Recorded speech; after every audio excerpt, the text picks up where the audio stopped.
Assalamualaikum warahmatullahi wabarakatuh. Pemirsa,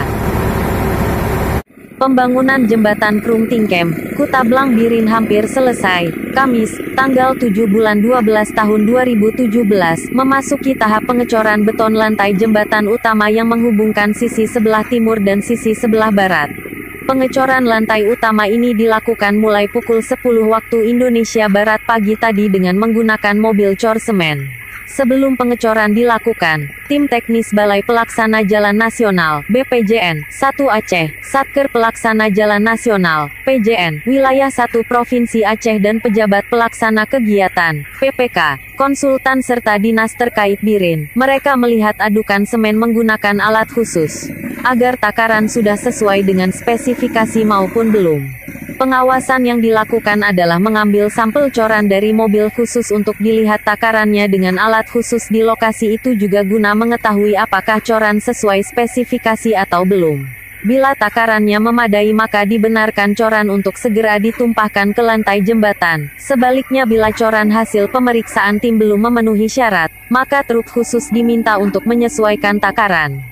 PPK Jembatan Krung Tingkem, Amri Mirza yang berada di lokasi itu mengatakan, pembangunan jembatan itu sudah memasuki tahap pengecoran lantai akhir.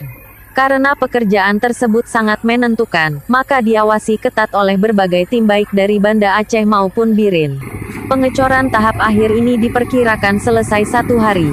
Amri yang didampingi Kabid Bina Marga Dinas Pekerjaan Umum dan Penataan Ruang, PUPR, Biren, Fadli ST serta pelaksana lapangan dari PT Reskarya Rusli ST mengatakan, tahap pengecoran sangat menentukan kualitas jembatan nantinya. Banyaknya pengawas untuk menjaga agar pekerjaan pembangunan jembatan terlaksana dengan baik dan selesai tepat waktu serta berkualitas. Dalam beberapa hari ke depan jembatan sudah bisa dilintasi, ujar Amri.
di public và hàng review để public mà rồi